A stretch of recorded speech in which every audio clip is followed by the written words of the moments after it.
with coverage you can count on. This is the Erie News Nowcast. Good evening, everyone. I'm Haley Potter. Thanks for joining us for tonight's edition of the Erie News Nowcast. The debate over masks in schools has made its way to a state courtroom. The Republican leader of the state Senate and a group of parents have filed a lawsuit seeking to overturn the Wolf administration's new mask mandate for Pennsylvania schools. The suit was filed Friday in the Commonwealth Court. It asserts that Acting Health Secretary Allison Beam failed to comply with state law when she ordered masks to be worn in all Pennsylvania public and private schools, as well as those child care facilities. That order is scheduled to take effect Tuesday, and Wolf's spokesperson dismissed what she called the GOP's effort at undermining public health. So under a state mandate, schools throughout the region have started the year under a new mask mandate. And we visited Northeast Middle School today, where students were clearly following the masking mandate. They were wearing their masks in class, in the hallways, and even in gym class. Northeast school officials tell us they understand some families feel the mandate infringes on their rights, but the primary feedback they're getting is that students are happy to be back in school on a regular schedule and getting down to the business of learning.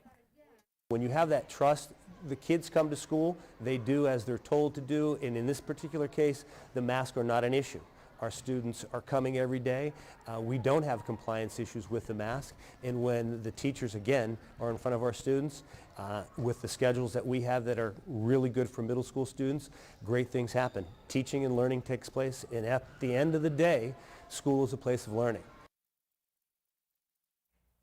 And Northeast also has a K-12 social and emotional learning plan in place to help students get back on track from some of the stresses of COVID-19 and their lives and families.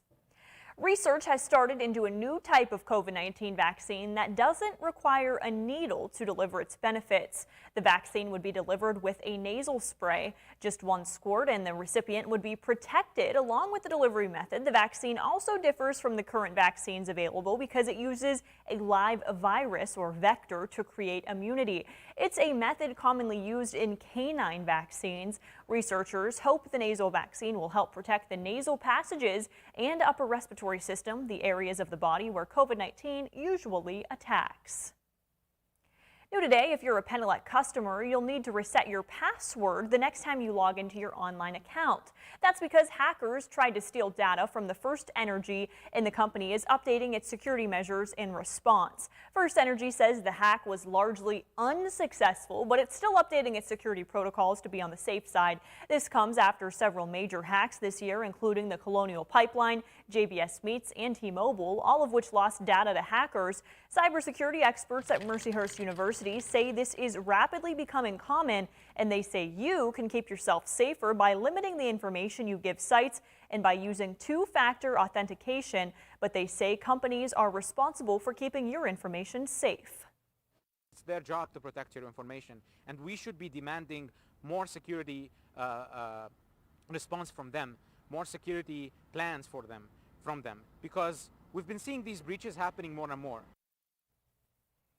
For the first time in nearly 2 years, the Brig Niagara is uncovered and getting ready to hit the open water, though you won't be able to sail on it for a few months still. The ship needs to be repaired in Cleveland, so crews are getting it all ready to set up to sail Lake Erie shoreline.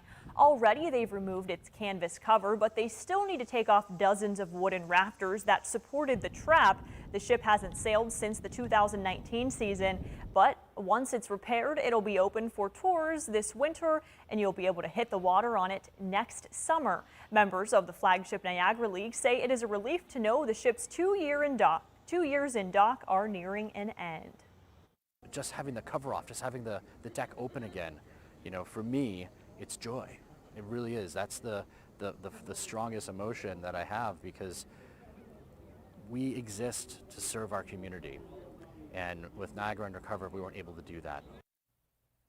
Officials say they've talked to Don John's shipbuilding about doing the repairs right here in Erie, but Don John's equipment isn't designed to handle a ship as small as the Brig Niagara. And setup is officially underway at Presque Isle for the 2021 Barber Beast on the Bay that will take place this Saturday.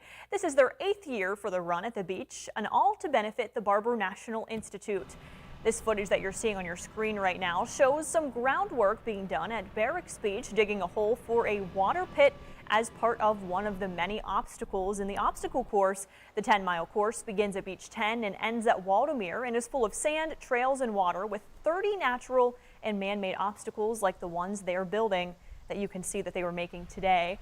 Over 1,000 people are registered for Beast on the Bay, and directors say that's down about 400 people from last year. They think COVID-19 case numbers and also Canadians not being able to cross the border play into that. Online registration ends tonight at midnight, but you can still register in person at the event on Saturday. The race begins at 8:30 in the morning, with waves taking off every 20 minutes until 11 a.m. A piece of history was presented during the Erie Lions Club meeting earlier today. One man donated his father's Save an Eye game jersey to the Lions Club. When Tim Tyziski's father passed away a few years ago, his mother found several of her husband's keepsakes, including his Save an Eye jersey. It turns out Tim's father played in the very first Save an Eye game back in 1939. His father also scored the very first touchdown. Tim said he was just happy to bring a piece of history home to the Lions Club. It's an honor. It's back where it should be. Dad was involved with the inaugural game and where it all started, so it's as if everything has come full circle. The Save an Eye game helps provide eye care to children in the Erie area. The 84th annual game is set for next July. Thanks for joining us for the Erie News Nowcast. Join us for our next news at 10 p.m. on the CW and 11 p.m. on WICU and WSEE. Have a great night.